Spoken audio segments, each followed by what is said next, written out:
City palace के खुले gate. पूर्व राज परिवार में हुए विवाद को लेकर डॉक्टर लक्ष्यराज सिंह मेवाड़ से कई सवाल जवाब। उदयपुर में 4 दिन बाद सिटी पैलेस के दरवाजे खुल गए। पूर्व राज परिवार के सदस्य डॉक्टर लक्ष्यराज सिंह मेवाड़ ने गुरुवार शाम 4 बजे सिटी पैलेस के दरवाजे खुलवाए। इससे पहले जिला प्रशासन के क्षेत्र में लगी धारा 163 भी हटा दी। बता दें कि पिछले 4 दिनों से सिटी पैलेस के दरवाजे बंद थे। ऐसे में देश दुनिया से आने वाले पर्यटक निराश वापस लौट रहे थे। धूनी दर्शन को लेकर पूर्व राज परिवार के बीच विवाद देखने को मिला।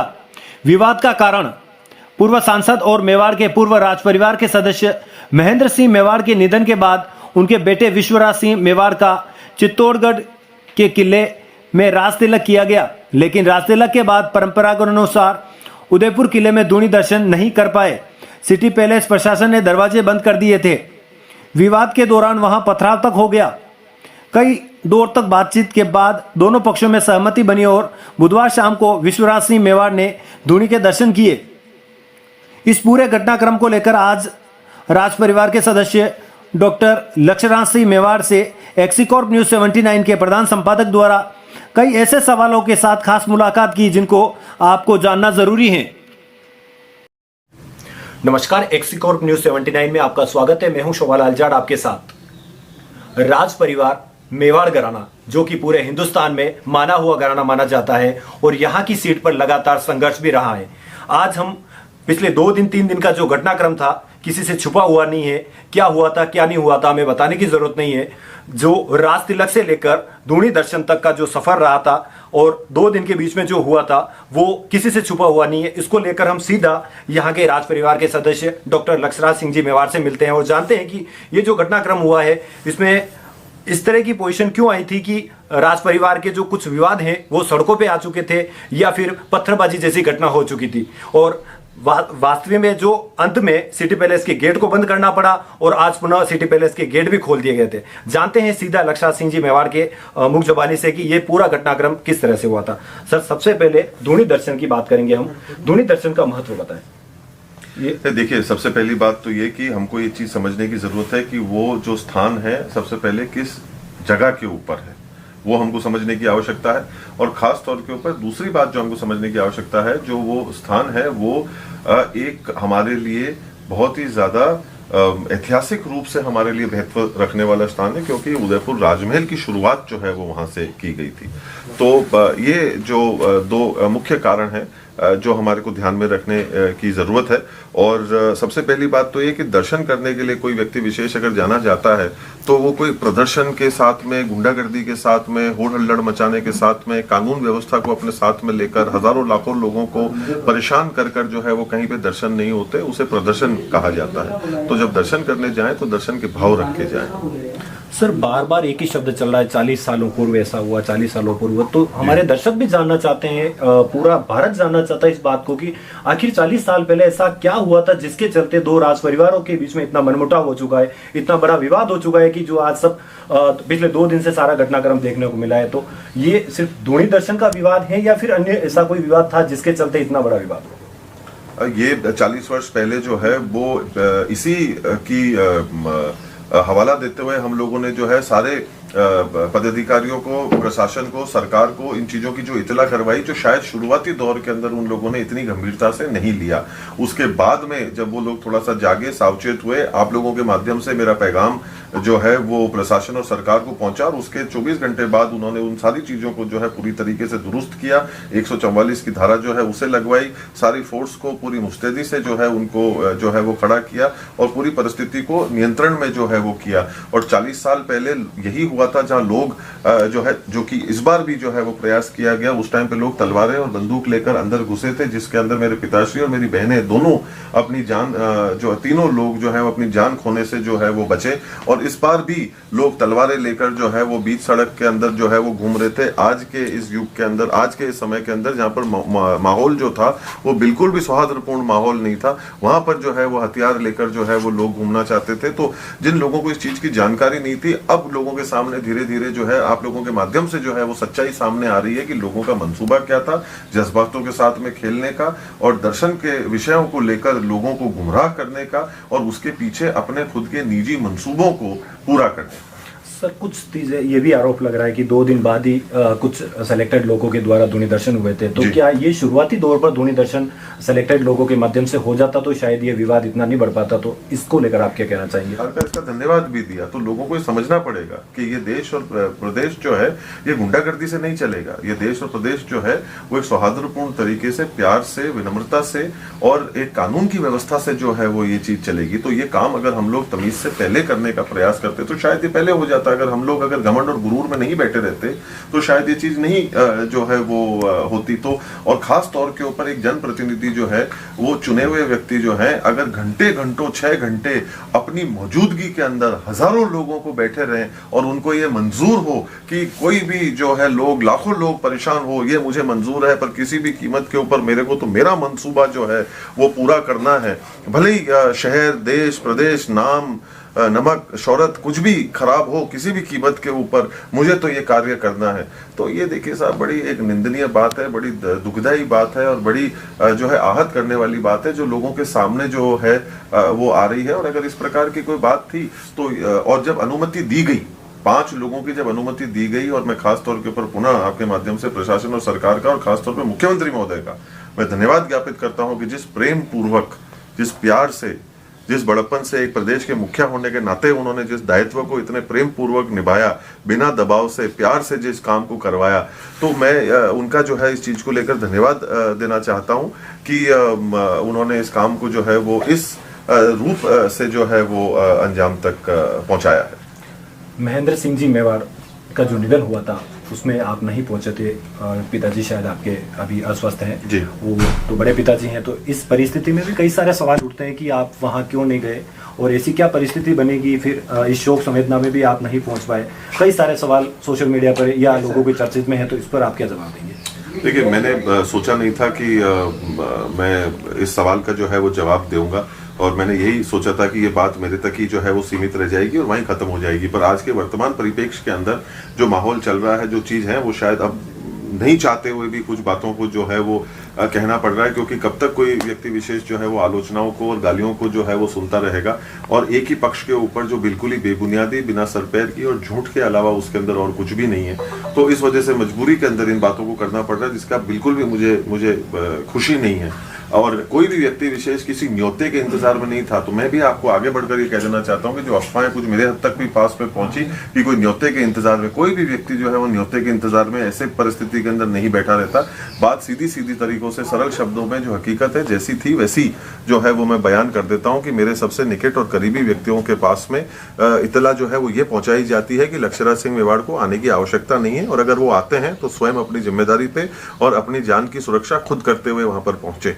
तो ये अब आप लोग इस बात को 15 दिन पहले से जोड़ सकते हैं कि जो कार्य यहाँ हुआ, इनका मंसूबा, इनकी सोच और इनकी चाह कुछ और थी दिल दिमाग में, जो उस समय पे कोई मानने के लिए और पहचानने के लिए तैयार नहीं था। बट इन हरकतों के बाद में सब लोगों के सामने ये बात आ जाएगी कि ऐसी अनहोनी घटना और किसी के साथ में एक गैर कानूनी तरीके से पेश आकर कुछ चीजों को घटवाने का इनका मंसूबा जो था वो पहले दिन से ही इनके दिल दिमाग में था। तो मैं अपने आप की इज्जत को और अपनी जान को किसी भी प्रकार से कहीं पे भी जो है वो दाव पे नहीं लगाना चाहता। और उसके अंदर ये आलोचनाएं सुननी पड़ रही थी, तब तक ठीक था, पर अब जो है जिस हिसाब से परिस्थिति हुई है तब मैं मजबूर हूं इस बात को आप सब लोगों के साथ में बांटने से। सर, राज परिवार, रॉयल फैमिली का विवाद अगर सड़कों पर आता है तो कहीं कहीं ये शायद सुनिश्चित करें तो ये अच्छी चीज़ नहीं है।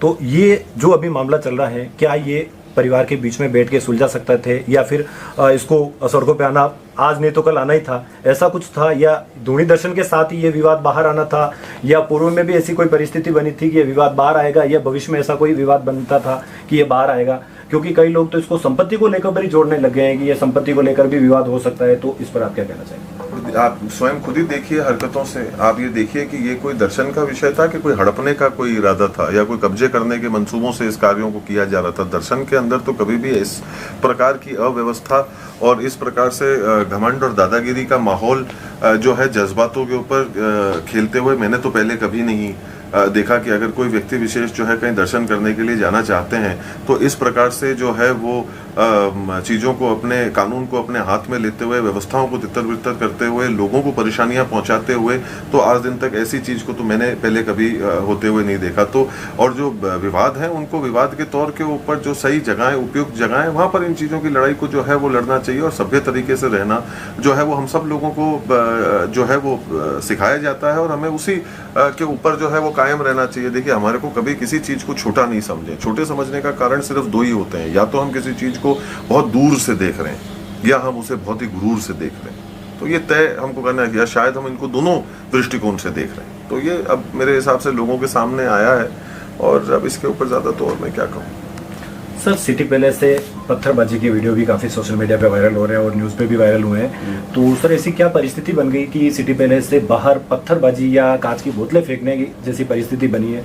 ये मेरे सवाल नहीं है, ये कई सारे दर्शकों के सवाल है। तो उन सवालों के आधार पे जो चल रहा है सोशल मीडिया पे भी ये ट्रेंड चल रहा है कि सिटी पैलेस से पत्थर क्यों आए। तो सर, इसका स्पष्टीकरण आप क्या देना चाहिए? नहीं, मैं आपका धन्यवाद ज्ञापित करता हूँ कम से कम इस माध्यम से। जो है सबसे पहली बात तो ये कि साहब ये एक जांच का विषय है, तो इसके साथ जांच पहले आप होने दीजिए। पर कुछ चीजें जो आप सब लोगों ने भी देखी, आप भी शायद वहां मौजूद थे, आपने भी जो है वो लाइव जो है वो कवरेज जो है वो उस जमीन से आप कर रहे थे। तो हम लोग इस कांच की बोतलों का, पत्थरों का तो हम चर्चा करना चाहते हैं, बहुत अच्छी बात है और करनी भी चाहिए हमको।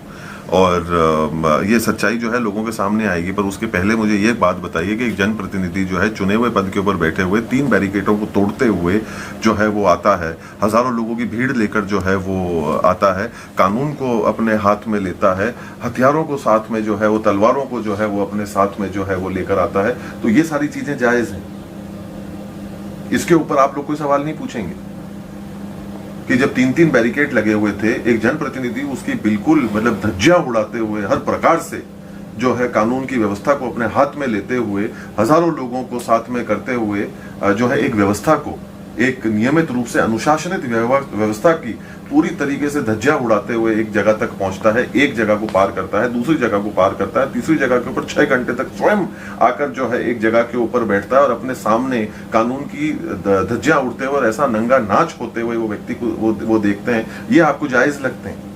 और जो बात की आप बात कर रहे हैं वो घटना बिल्कुल ही हर तरीके से निंदनीय है और उसका मैं बिल्कुल भी जो है वो मैं समर्थन नहीं करता हूं। पर आप ये सवाल तो पूछे कि वहां तक की परिस्थिति पहुंची क्यों, ये नहीं पूछेंगे आप।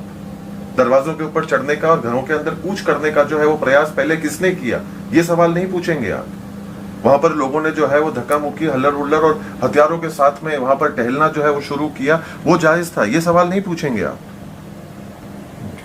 तो दो गलतियां कभी भी किसी चीज को सही नहीं ठहराती हैं। पर हमको ये चीज तो जाननी पड़ेगी साहब कि जो है वो नींव जो है वो चीज की कहाँ है, व्यवस्था जो है वो कहाँ से बिगड़ी है। और खास तौर के ऊपर जब आप एक सरकार का हिस्सा बन जाते हैं और एक जनप्रतिनिधि बन जाते हैं, चुने हुए व्यक्ति बढ़ जाते हैं, तो आपकी एक आम नागरिक से, जैसे आप और हम हैं, उससे कई गुना ज्यादा उन लोगों की जिम्मेदारी बढ़ जाती है। और उसके बावजूद आपके सामने इस प्रकार से जो है आपके समर्थन इस प्रकार की व्यवस्थाओं को जो है वो बिगाड़ते हैं। इसका मतलब यह है कि आपके अंदर स्वयं में जो है वो एक नेतृत्व करने की काबिलियत के ऊपर कहीं ना कहीं सवाल उठता है। सर, जैसा कि आपने हमारे सारे सवालों को बेबाक तरीके से जवाब दिया है और पूरा विवरण के साथ आपके जवाब मिले हैं। आज सिटी पैलेस के गेट भी खुल चुके हैं जी, धूणी दर्शन भी हो चुके हैं। लगभग अगर जो सोशल मीडिया के आधार पे जो कुछ आपके विवाद बाहर जो दिखे थे, उन विवादों का लगभग सुलटारा हो चुका है। क्या अब दो राज परिवारों के बीच में ऐसी कोई इतनी बड़ी विवाद वाली परिस्थिति अब तो नहीं है? और गेट खुलने के बाद में आप जो शहरवासियों को या फिर पर्यटकों को, अपने देशवासियों को क्या संदेश देना चाहिए? मैं दोनों ही सवाल आपको एक साथ करना चाहता हूँ। नहीं, मैं सबसे पहली बात तो ये कि ताली जो है वो 2 हाथ से बजती है और कभी भी कोई भी व्यक्ति, हम जो है उस दिन भी हमारे दरवाजे बंद करके हमारे घर के अंदर बैठे थे। हम कहीं बाहर सड़कों के ऊपर प्रदर्शन नहीं कर रहे थे। हम कोई वहां पर आकर कानून की व्यवस्था को हमारे हाथ में नहीं ले रहे थे। हम हमारे घर में थे, जायज तरीके से थे, कानूनी तरीके से थे और हम वहां पर बिल्कुल शांति से बैठे हुए थे। ये सत्य है कि ये झूठ है? ये तो आपने देखा कि ये भी मैं कोई मनगढ़ंत कहानी बना रहा हूँ या मैं कोई झूठ बोल रहा हूँ। और इसकी सूची हम लोगों ने और इसकी जानकारी और नोटिस क्या हमने अखबार के माध्यम से लोगों तक नहीं पहुंचाई थी क्या? और अगर इस चीज को लेकर कोई आपत्ति थी तो हजारों लोगों की भीड़ लेकर आने का ही कोई समाधान था, या कहीं आप जाकर किसी जगहों के दरवाजे खटखटाकर और दूसरी तरीके से माध्यमों से रास्ता निकालने का प्रयास कर सकते थे? या आपके पास में भी रास्ता केवल गुंडागर्दी का ही था? तो हम तो हमारे घर में बैठे थे। हमने तब भी कोई झगड़ा करने का प्रयास नहीं किया, ना आज करना चाहते हैं, ना आने वाले कल के अंदर करना चाहते हैं। तो इस वजह से हम भी ये बड़ा विनम्रता पूर्वक जो है वो निवेदन करना चाहते हैं कि हमारी कोई उद्देश्य नहीं है कि कोई हम झगड़ा करे। तभी मैंने इस बात को कहा कि बेवजह हिंसा के प्रशंसक हम भी नहीं है, पर समझ ले दुनिया नपुंसक नहीं है। तो ये जो चीजें हमको, और ये बड़े मैं गंभीरता से और विनम्रता से और जिम्मेदारी से इस बात को कहता हूँ, और आप लोग भी इस बात को सही तरीके से जो है वो अगर हम लोग इसको पेश करेंगे तो सारी चीज़ों को जो है अच्छी तरीके से जो है स्पष्ट तरीके से जो है और सच्चाई से जो है वो सामने जो है वो रखा जा सकेगा। और जहाँ तक सवाल रहा दूसरी बात का कि अगर हम किसी कभी कोई घमंड या गुरूर के घोड़े के ऊपर नहीं चढ़े हुए हों, खुले दिमाग से, दिल से और मन से अगर हम कोई बात करना चाहते हैं तो उसको हम कर सकते हैं। हर वो बात सुनी जाती है जो सलीके से कही जाती है। तो ऐसी कोई बात नहीं है जिसको हम लोग बैठकर बातचीत करके नहीं कर सकते, और वो हुआ ही ना।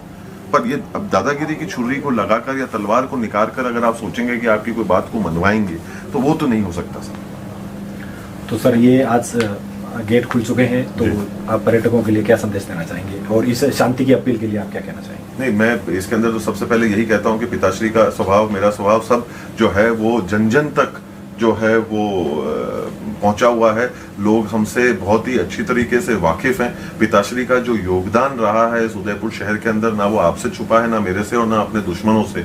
वो स्वयं भी जो है उनकी योगदान को उदयपुर और राजस्थान और मेवाड़ को जिस हद तक पर्यटन की शैली में, सांस्कृतिक शैली के अंदर जहाँ पर पहुंचाया है पूरे विश्व के पटल के ऊपर, वो हमारे अंदर कहीं पे भी किसी भी प्रकार से कोई छुपी हुई बात नहीं है। तो ऐसे जो सोच है, ऐसी जो विचार है, जो लोग जो इस चीज को लेकर कार्य कर रहे हैं, वो सब लोग अच्छी तरह से जानते हैं कि किसका स्वभाव, किसकी सोच जो है वो कैसी है, और हम लोग किस सोच के साथ में जो है प्रतिदिन जो है काम करते हैं। और मेरा भी जो है उन्हीं के नक्शे कदम के ऊपर चलने का जो है वो प्रयास है। और उदयपुर वासियों से जो है वो और बाकी के लोगों से भी हम यही कहना चाहते हैं कि हमारा स्वभाव पहले भी वही था, आज भी वही है और कल भी वही रहेगा।